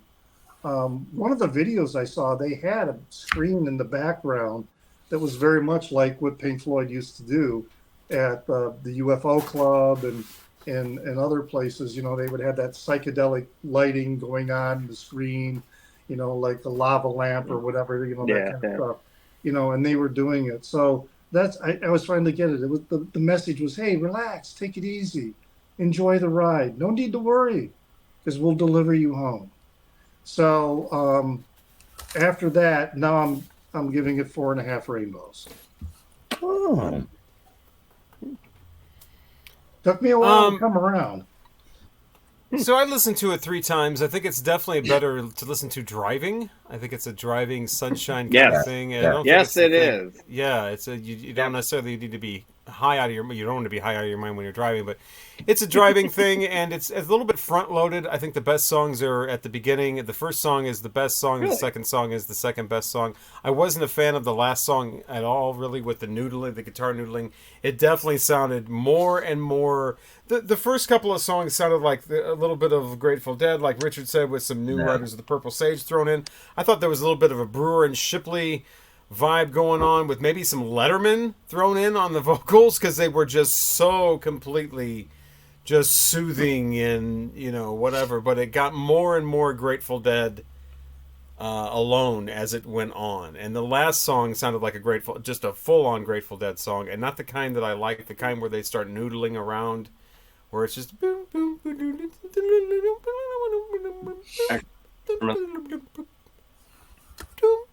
and so it just got more and more in that vein. But when it first started, I really liked the first 2 or 3 songs of that, and I was like going to Discogs and finding the how much it was and what kind of variants there were. Which, by the way, there's a really cool clear purple variant with the purple splashes of clear vinyl that I would get if I was going to buy it. But yeah, I did it's a little, it's the kind of band that you'd want to see live. It's not necessarily something I would buy on vinyl and listen to again and again, and for the great production value or the great twists and turns with the whatever. It's the kind of thing you would drive along and listen to or see live. And so that's the best way I can I think I would appreciate that. So overall, I would give it 3.5 rainbows. Okie dokie. He's from Portland, Ripley Johnson. I looked up his name. There's really not much information. Like, there's no Wikipedia for this band. Maybe there's stuff for him, but not for Rose City Band, because probably. On Bandcamp, they have a lot more information about. Yeah, I mean, I saw some article that said, they're touring, and that's where I found out his name and that he was from Portland. But I just decided, because as I listen to these albums, I write notes, which I think we all do. But I'll write notes on each track. So I'm just going to read you all the notes without telling you what they're about. Because they're simple, they're small, and it's just fun. So, because I don't really know what to say. All right, so groovy beat, love the guitars. His voice is lovely and soothing. Nice slow down at the end. Country, jammy, slowed down. Dig that organ, baby. Mellow melody. I like that organ too. Mellow melody, simple, pretty. And this song, his voice vaguely reminds me of Sean Dickinson from Soup Dragons. Very do-do-do, my head's a bopping. Harmer loves Sarita. Funky guitar. I like it, I think. There you go. There's my notes. So I did enjoy it. I sang Grateful Dead Like I was feeling that. I mean, not that I'm like incredibly familiar with them. I know the one album that I got from Mike, so American Beauty. That's really the only thing, and then the '80s one. Uh, but yeah, I mean, I enjoyed it. It was something I probably would have never listened to, and I never really heard of them. So I really liked the music, and his voice was lovely. It was soothing, and Fitton was right. Driving, because I listened to it twice in the house, and then I listened to it driving around town, running errands. It's And it was really like that was more. I don't know if it's a sit in my house Nope. listen to album, but it definitely like with the because quite a few of the songs are quite long, and I don't know that first one though. I really liked it, and that kind of the slowing down at the end almost ruined it for me. Like it was this kind of like woo woo woo, and then it's just like oh, okay, now I'm putting you to sleep. So maybe that part you don't want to be driving to because like I'm like yeah. Oh no, now I'm gonna crash. Everybody dead. Thank you, Rose City Band. You wrecked me. Oh, you wrecked me. All right, 3.5 rainbows. Well, it's definitely a driving album. I kind of crank down the windows a little and crank up the music. I was gonna when it was my turn last week, I was actually gonna go in a completely different direction, and I was going R&B and soul. But we've been doing a lot of R&B and soul record reviews. Yeah. So I was like, you know what? I got to change it up. And I had just bought this record. It came out 3 weeks ago. And I was like, you know what? I'm just going to do a new release. What the hell? And I was really digging it when it came out. I'm still digging it. I discovered Ripley Johnson, who also goes as Eric Johnson sometimes. But Ripley Johnson, I discovered him. He's in a band. He was originally in a band. Well, they all kind of overlap with each other because he still plays with this band. This is a band called Moon Duo.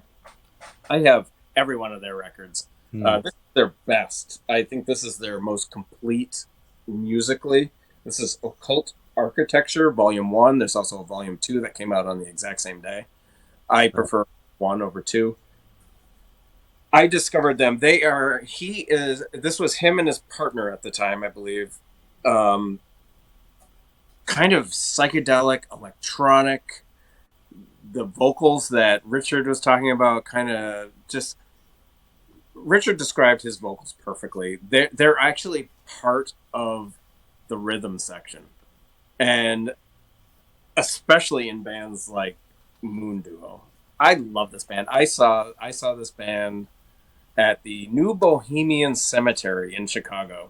They played the chapel in this old cemetery, one of the oldest. I know that cemetery, yeah. Yeah, one of the oldest cemeteries in Chicago.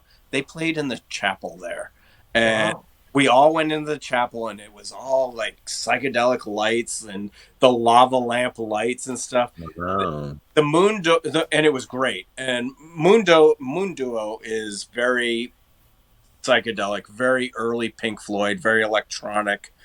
He plays drums, he plays guitar. His partner at the time, I believe she was his partner, does a little bit of vocals. He does some vocals. Really cool band. And then he morphs into a band called Wooden Ships, and Ships is spelt with a J, which they released 3 or 4 albums. Moon Duo has released probably 5 records, a couple of EPs maybe. And then Wooden Ships released maybe 3 or 4, probably 4 or 5 actually, also records. And also at the same time, Moon Duo still plays around. They played at the Austin Psych Fest, like 2 years ago. So they're still around. He's very active. I think Wooden Ships is done. I think Wooden Ships is over. But they released a couple. Their last 2 records are very psychedelic, very droney, very fuzz rock, a little bit more advanced than musically than Moon Duo was. And then he starts this band, Rose City Band. This is their 4th record, I believe. And I did not care a lot for their first couple of records, but when this came out, I was like, well, I'm going to check it out. I love it. I absolutely love it. It's got that psychedelic country feel on the first couple of songs, Chasing Rainbows and Slow Burn. I love that sound. I love that. This is definitely his best musical group. I mean, the people who play on this are much better than the previous. Not that they're bad, but this is his best around. He's also come a long way guitar player. He does pretty much all the guitar on here. I love his vocals. They remind me. I think he reminds me a lot of J.J. Cale. Cocaine and After Midnight and all those J.J. Cale records. That soft, soothing, steady vocal, and I think the guitar work, like just behind him, is really, really nice. I love the organ on this. I'm actually the opposite. I think side 2 is the better of the two sides. Well, it kind of starts with Porch Boogie on the first side. Side 2 starts with Mariposa and then goes through Moonlight Highway and El Rio, all 7-minute songs. So that's side 2, and it kind of starts with Porch Boogie. I love Porch Boogie. I'm absolutely adoring this record. It's on Thrill Jockey, which I envision myself sitting on a porch with the band, yeah, right. And like a big veranda, kind of porch. It really does. It has a feel to it. It's not a heavy psych record. It's got just kind of a light, airy kind of vibe to it. You just kind of want to just hang out and have a beer and sit on the back porch and listen to it. Well, that's what I said. That's kind of like the Brewer and Shipley kind of thing I was talking about. Yeah, exactly. Yeah, well, and then the steel guitar part too goes in with that. Definitely. I actually just bought tickets to see them in July. They're playing the Bottle here in Chicago, which is a shithole of a venue. It also turns out. You said the Big Bottom? The Empty Bottle. Oh, the Empty Bottle. So how much, and this is a real question, how much are tickets to a shithole bar where a band that most people have not heard of is playing? These were $22 and it sold out in 10 minutes. Okay. Yeah. That's the kind of concert I would be interested in going to. Yeah. Just not at this venue. It's poorly laid out, the sound isn't very good, and the bartenders are assholes. Oh, see, I can do without the asshole bartenders. But it also turns out that I have another concert that evening, so I'm not going. So if anyone in Chicago wants that ticket, Richard. You're going to another show? I'm going to see Andrew Bird that night, and I love. And I've already committed to go with a couple other people, so anyway. We'll talk later. Yeah. I'm pleasantly surprised by this record. Like I said, I didn't like their previous couple, but this I'm really, really enjoying it. It's going to be very high on my list of favorite albums of 2023, and I will give it 4 rainbows. So that would make it 15.5 rainbows. And I definitely appreciate the choosing an album from 2023 because I really need to start listening to more current music. Well, I think there's a lot of good bands out there releasing a lot of good music. Yeah. And all these people who are always, this is my soapbox. I've done this on my channel a lot. Is these people who are like, there's no good music anymore. There's no good bands anymore. Yeah, I hate that. I hate that. You know who says that? Lazy motherfuckers who don't want to learn and explore and listen and go see live. And, I fall into that trap of being lazy like that, but there's really no excuse for it because it's all right there for free. It's everywhere. Yeah. But waiting for you to go click, and listen to it. But you have to look for it. It's not forced down our throats on MTV. It's not forced down our throats on FM. One easy thing you can do is just go to Discogs and look up the year and look up most collected or most wanted. Yeah. And just go from there. Keep scrolling until you see something you want. Go or click on the left and go just to the rock or just to psychedelic rock or just to country or just to whatever you want. Currently, my favorite album of 2023 is Metallica's. So obviously, I need to keep listening to more music from 2023. Well, I've heard so far only 10 albums from this year, and it's already May. Not a lot of great albums this year so far. I'll be honest. I think I got probably 6 that I really, really like. See my upcoming video. I mean, I had 10 total that I've heard. So, well, Bandcamp is another great place to listen to new music. Bandcamp, exactly. And yeah, because you can listen to everything there for free for 1 or 2 times. And then you'll need to buy a song or buy. Well, I'm subscribed to YouTube Music, so I can listen to free music all day, all night. 100 times in a row if I want. But my whole thing is, I want to listen to music that other people are listening to as well. I don't want to get into this kind of isolated thing where me and 2 other people in the country are the only people that have heard of it. I like the way that music brings people together. Oh, you've heard of it? Oh, yeah, that kind of thing. Oh, and then working, the side thing of working in a record store.